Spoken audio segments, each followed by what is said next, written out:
Welcome to Quiet Storm's Corner. Today we are going to be talking about porn addiction. A lot of people come to me regarding this diagnosis. They feel that they are watching, some are coming because they have a partner that's talking about that they're watching porn and they feel like it's a form of infidelity. Some people feel that porn is distracting them from having healthy relationships. Other people have different belief systems that pornography, because they're not able to take a break from it for a day or a week, or they keep coming back to it at some different point in time, that it must be something that they're addicted to. What I will say, what I always like to start off with, is that porn addiction is not a clinical diagnosis. It is nowhere in the DSM and it is nowhere in the ICD 10.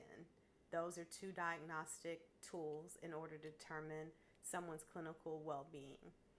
What I will say is that majority of people who come to me with a porn addiction come from a religious background, and they have a lot of different religious shame around their uses of porn, and that can either again be based on their own belief systems, or it can be based on the belief systems of their partner.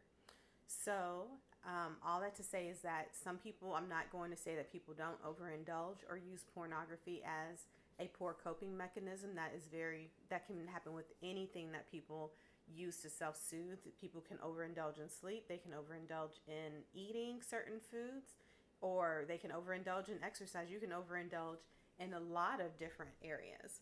But the thing is, because again, pornography is more tied towards sexuality, there's an additional level of stigma and shame that goes on top of it. And because of that, I do believe that people utilize the term porn addiction in some of the healthcare facilities as a way to monetize. And I would say some people do try to help, but I think it's more of a monetary gain that they're using the term porn addiction in order to monetize over different people's grief with the usage. Pornography is not real. It is not the same thing as having an intimate sexual connection with another person. It is a form of entertainment. Just like a movie, it can replicate life, but it is not real life. Real life is not pornography. So I always like to make sure we're very clear on that when it comes to educating our youth, when it comes to educating ourselves.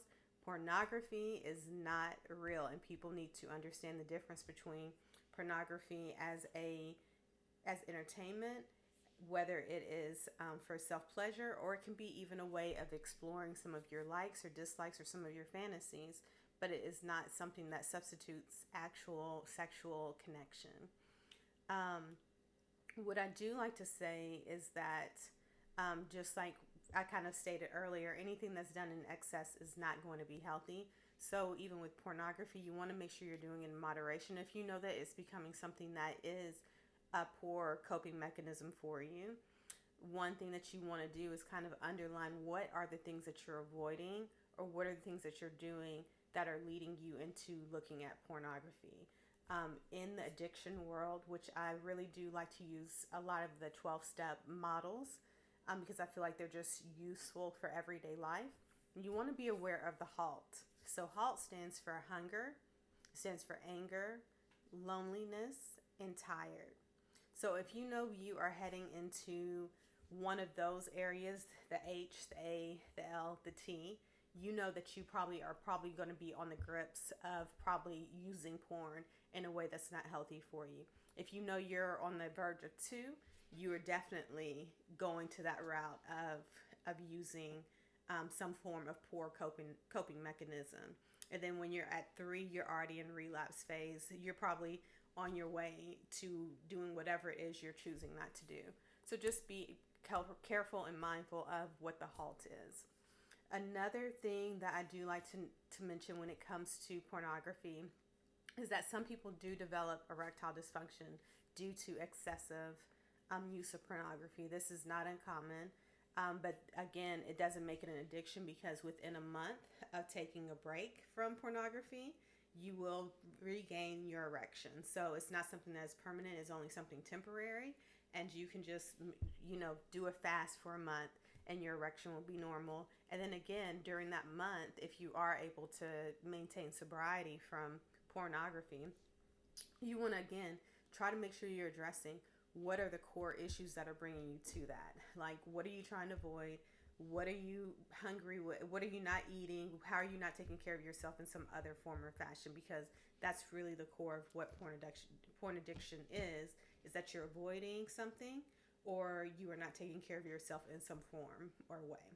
So I hope this was helpful.